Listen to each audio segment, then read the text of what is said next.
السلام علیکم ورحمۃ اللہ وبرکاتہ۔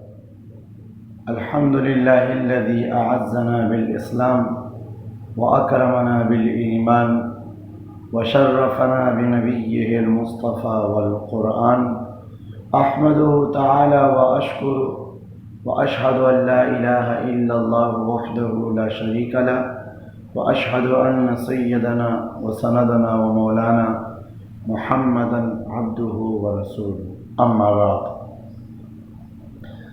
رسول اللہ صلی اللہ علیہ وسلم کی سیرت کے حوالے سے بات چل رہی تھی، اور آپ علیہ الصلوۃ والسلام کی سیرت میں دوسرے مرحلے کا ذکر تھا۔ پہلا مرحلہ آپ صلی اللہ علیہ وسلم کا بچپن، اور دوسرا مرحلہ ہے آپ صلی اللہ علیہ وسلم کی جوانی۔ حضور صلی اللہ علیہ وسلم کی جوانی اور آپ علیہ الصلوۃ والسلام کی جوانی کے حالات، آپ صلی اللہ علیہ وسلم جب 25 سال کے عرصے کو پہنچے ہیں تو 25 سال کی عمر میں آپ کی شادی ہوئی، اور اسی سال آپ نے شام کا دوسرا سفر بھی کی۔ مزید آپ کی 35 سال کی عمر میں ہوئے، بیچ میں تو حالات آتے رہے، لیکن تاریخی حوالے سے کوئی ایسا مشہور واقعہ نہیں جس کو بیان کیا جائے۔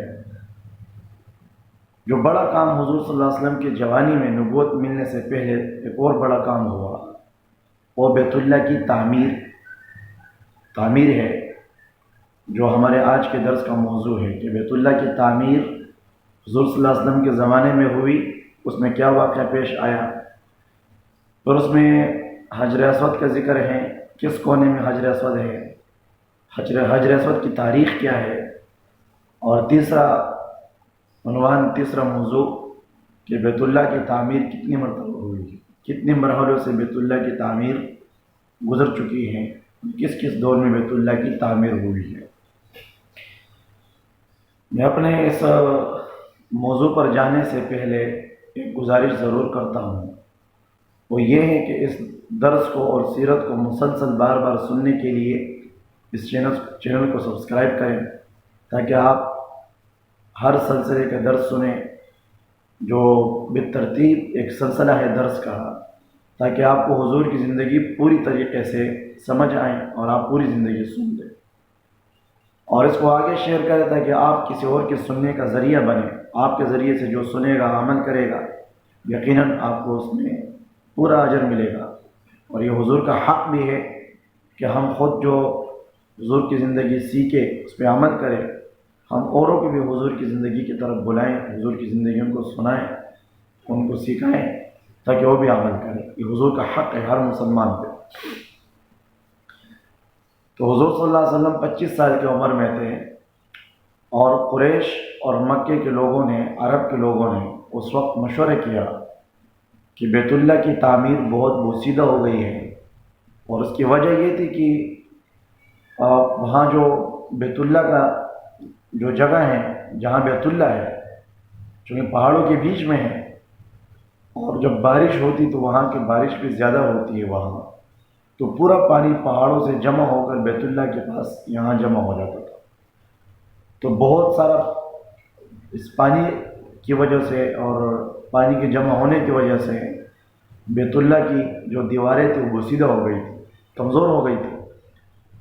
تو انہوں نے ارادہ تو کیا کہ نئے بیت اللہ کی نئی تعمیر کریں، لیکن پرانی تعمیر کو گرانا ہے اور پرانی تعمیر کو ختم کرنا ہے۔ کسی کی ہمت نہیں ہوتی کہ پرانی تعمیر کو گرایا جائے۔ ان کے ذہن میں ابابیل کا واقعہ اور اصحاب فیل کا واقعہ تھا، کہ ہاتھیوں والے نے بیت اللہ کو گرانے کی نیت سے آئے تو اللہ نے آسمان کے پرندے عذاب کے طور پہ بھیج کر ان کو ہلاک کیا۔ ایسا نہ ہو کہ اگر ہم اس کی دیواروں کو گرائیں تو ہم ہلاک ہو جائیں۔ ولید بن مغیرہ جو ایک زیرک آدمی تھا، ان کا بڑے عمر کا بھی تھا، ہوشیار بھی تھا، سرداروں میں سے تھا، ولید بن مغیرہ نے کہا کہ ہم بیت اللہ کو کسی غلط ارادے سے نہیں گرا رہے ہیں، ہم تو اس کو تعمیر کرنے کے لیے گرا رہے ہیں، اور یہ کوئی بری چیز نہیں ہے، کوئی برا کام نہیں ہے جس پر ہمیں کوئی عذاب آ کے لپٹ لے۔ بہرحال لوگوں نے تو ان کا ساتھ نہیں دیا. ولید بن مغیرہ نے بیت اللہ کی دیوار کا کچھ حصہ گرا دیا. لوگوں نے انتظار کیا کہ صبح کا انتظار کرو، اگر ولید بن مغیرہ پر کوئی عذاب آیا تو ہم تو آگے نہیں جائیں گے. اگر ولید بن مغیرہ پہ کچھ نہ ہوا، رات امن سے گزری، تو سمجھ لو کہ ہم پھر آگے کام کر لیں گے. صبح ہو گئی، ولید بن مغیرہ کو کچھ نہیں ہوا، کوئی عذاب نہیں آیا. لوگوں کی ہمت بڑھی اور لوگ آگے بڑھ کر انہوں نے بیت اللہ کی پرانی تعمیر کو گرا دیا. اچھا، پھر وہاں بندرگاہ کے قریب جو وہاں کی بندرگاہ تھی، وہاں ایک جہاز ٹوٹی ہوئی تھی، پرانی جہاز. ان کے تختے لائے گئے، اسی تعمیر میں استعمال کیے گئے. اور باقوم نامی ایک رومی معمار جو روم کا تھا، اس کے ساتھ مزدوری پہ بات کر لی اور اسی کو مستری کا کام دیا. اس نے بیت اللہ کی تعمیر میں ان کا ساتھ دیا اور کام کیا.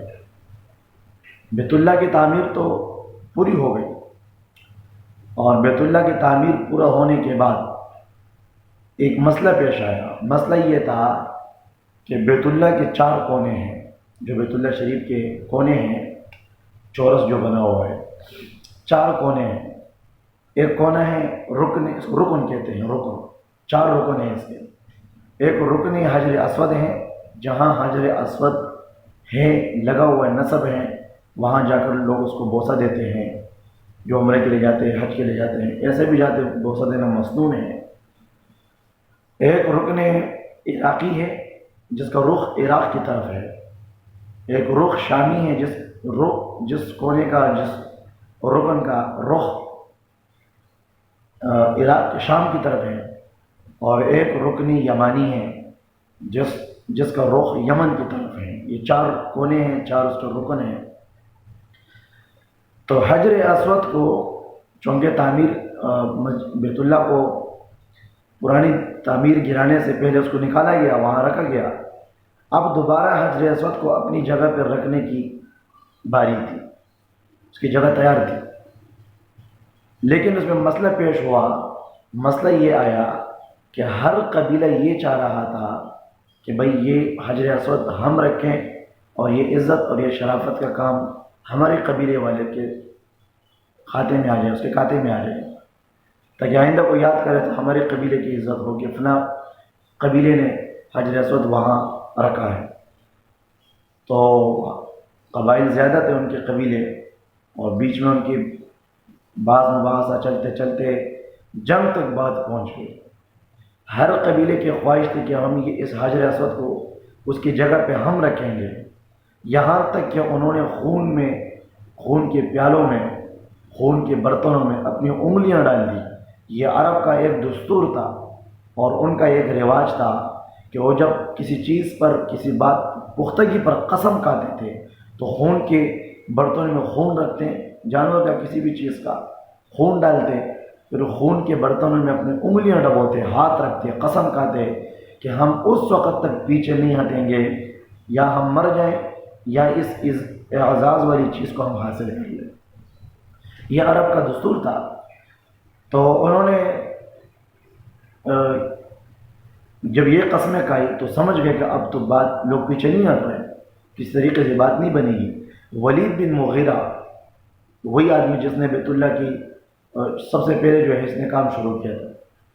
ولید بن مغیرہ اس نے آگے بڑھ کر ان سے کہا، بھئی اگر اس طرح تم لوگ جھگڑو گے تو کام نہیں بنے گا، کسی کے ہاتھ میں خون خرابے کے سوا کچھ نہیں ہوگا. ایسا کر لو، کل حدود حرم میں، حرم شریف میں کل سویرے، صبح سویرے جو بھی شخص سب سے پہلے آئے گا ہم اس کے فیصلے پر اتفاق کریں گے. تو سب نے کہا ہاں یہ اچھی بات ہے، اسی پہ کر لیتے ہیں. سب گئے، تقسیم ہو گئے، اپنے گھروں میں گئے. صبح جب سویرے آئے، لوگوں نے حرم میں دیکھا کہ اللہ کے حبیب اور اللہ کے محبوب حضرت محمد صلی اللہ علیہ وسلم وہ سب سے پہلے مسجد نبوی میں اور بیت اللہ شریف میں، وہاں حرم میں موجود تھے. جو قبیلوں کو لوگوں نے جب اللہ کے نبی کو دیکھا تو انہوں نے کہا واہ واہ، یہ تو محمد صادق اور امین ہیں، ہم ان کے فیصلے پر راضی ہیں. سب ان سے خوش تھے. نبوت ملنے سے پہلے سارے لوگ اللہ کے نبی کی تعریف کیا کرتے تھے. آپ کو محمد نہیں، آپ کو صادق اور امین کہا کرتے تھے. یہ صادق ہے، یہ امین ہے، یہ حیادار ہے، یہ پاکیزہ ہے، یہ اچھے اخلاق والا ہے، یہ برداشت والا ہے. ہر صفت میں آپ نبوت ملنے سے بھی اعلیٰ تھے، نبوت ملنے سے پہلے. اسی لیے تو شاعر نے کتنی عجیب طریقے سے کہا کہ آج تک کسی آنکھ نے آپ جیسے بلند شخص کو نہیں دیکھا، آپ جیسے عظیم شخص کو نہیں دیکھا. وَأَحْسَنَ مِنْكَ لَمْ تَرَ قَطُّ عَيْنٍ، کسی آنکھ نے آج تک تیرے جیسے حسین، خوبصورت، تیرے جیسے جمیل، تیرے جیسے پاکیزہ انسان کو نہیں دیکھا. اور وَلَمْ تَجِدٍ، اور کسی عورت نے آج تک کسی عورت نے تیرے جیسے کسی پاکیزہ انسان کو نہیں جانا.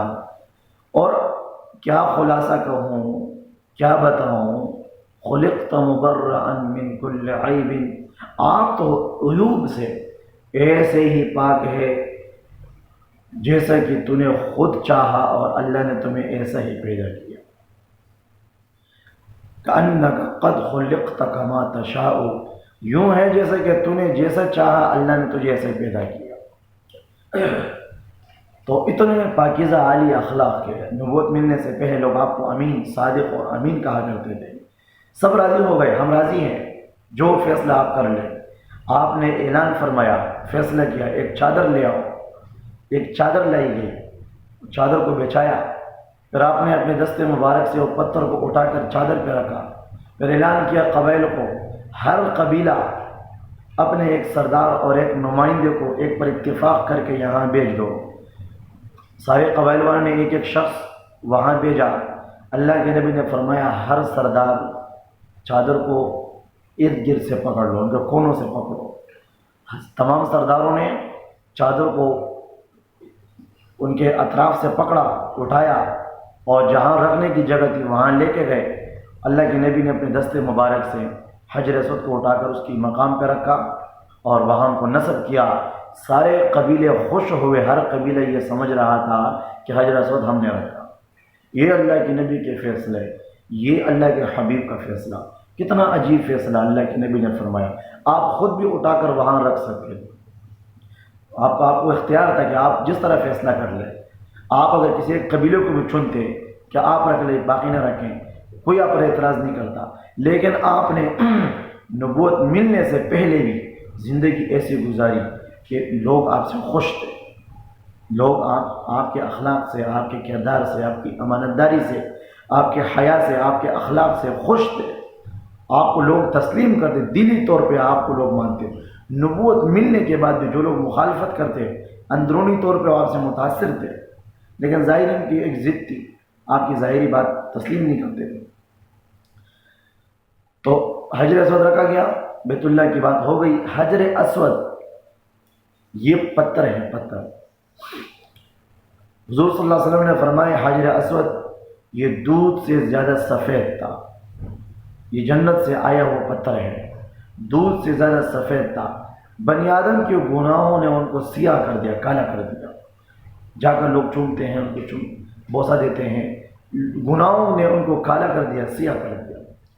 حجر اسود اس وقت جو حجر اسود ہے آج اس دور میں، وہ آپ دیکھیں گے تو پورا ایک خولہ بنا ہوا ہے.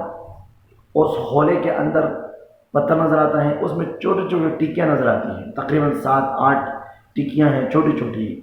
تو حجر اسود جو چھوٹی چھوٹی ٹکیاں نظر آتی ہے کالی کالی سیاہ، اس فریم کے اندر بڑا پتھر بنا ہوا ہے، اس کو نہیں بلکہ اس میں چھوٹی چھوٹی ٹکیاں، یہ حجر اسود ہے. شروع میں یہ حجر اسود پورا ایک پتھر تھا، پورا سالم ایک پتھر تھا. ٹوٹا کس طرح؟ اسماعیلی، شیعہ اسماعیلی، یہ ابو طاہر قرامتی کے متبعین ہیں.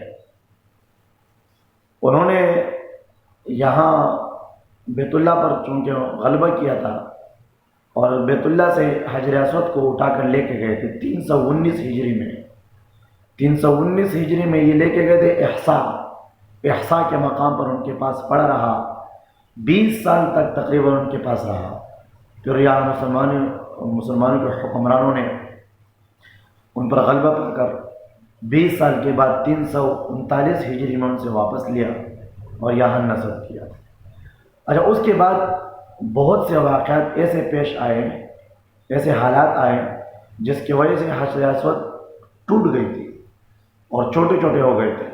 تو آج جو ہمیں نظر آتا ہے پورا فریم چاندی کا، پھر اس کے اندر خولہ بنا ہوا ہے باہر سے فریم، اور اس کا جو ہے اندر خولہ بنا ہوا ہے اور پتھر بنا ہوا ہے بڑا، اور پتھر میں چھوٹے چھوٹے نشانات ہیں جو ٹکے نظر آتے ہیں. تو یہ اسی کو بوسہ دینا مسنون ہے. باہر سے دینا یا اندر کسی اور حصے کو دینا مسنون نہیں ہے، بلکہ اسی پتھر کو بوسہ دینا مسنون ہے. کیونکہ ہم وہی کریں گے جو حضور کا طریقہ ہے. حضور نے جو کام کیا ہے اسی پہ سنت کا عمل ہوگا، اس کے خلاف ہوگا تو سنت کا عمل نہیں ہو سکتا. یہاں تک حضرت عمر فاروق رضی اللہ تعالی عنہ وہ فرمایا کرتے، حجر اسود کے سامنے آئے ہیں، انہوں نے کہا اللہ کی قسم میں نے اگر اللہ کے نبی کو تجھے بوسہ دیتے ہوئے نہ دیکھا ہوتا میں تجھے کبھی بوسہ نہیں دیتا. تو ایک پتھر ہے. تو ہر چیز کی قیمت بڑھتی ہے کسی نسبت سے. حجر اسود کی اگر نسبت حضور کی طرف نہیں ہے تو حجر اسود کی مثال پر عام پتھر کی ہے.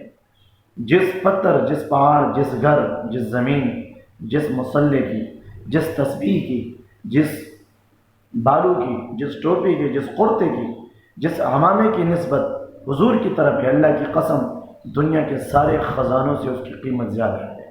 یہ ٹوپی سر پہ میں رکھتا ہوں، ٹوپی میں بحیثیت ٹوپی یعنی کہ اس چیز کی بنی ہوئی، بحیثیت ٹوپی ہونا حضور کی طرف مسنون ہے، نسبت ہے. پگڑی باندھنا حضور کی طرف نسبت ہے. جو اس کی بے قدری کرے گا، بے حرمتی کرے گا، یہ اس ٹوپی کے نہیں حضور کی طرف ہے. جو داڑھی کی توہین کرے گا، یہ داڑھی کے نہیں حضور کی توہین ہے. جو حیاداری کی توہین کرتا ہے، بے حیائی پھیلاتے ہیں، جو اچھائیوں کو چھوڑ کر برائیوں میں لگتے ہیں، یہ حضور کی توہین ہے. جس چیز کی نسبت حضور کی طرف ہو اس کی قیمت ساری دنیا کی چیزوں سے عالی شان ہے. جس چیز کی نسبت حضور کی طرف نہ ہو وہ چیز اس کی کوئی قیمت نہیں ہے، اس کی کوئی حیثیت نہیں. تو حجر اسود یہ حجر اسود کی بات ہو گئی. حجر اسود اس حیثیت سے آج موجود ہے. بیت اللہ کی تعمیر، دیکھو بیت اللہ کی تعمیر کب ہوئی؟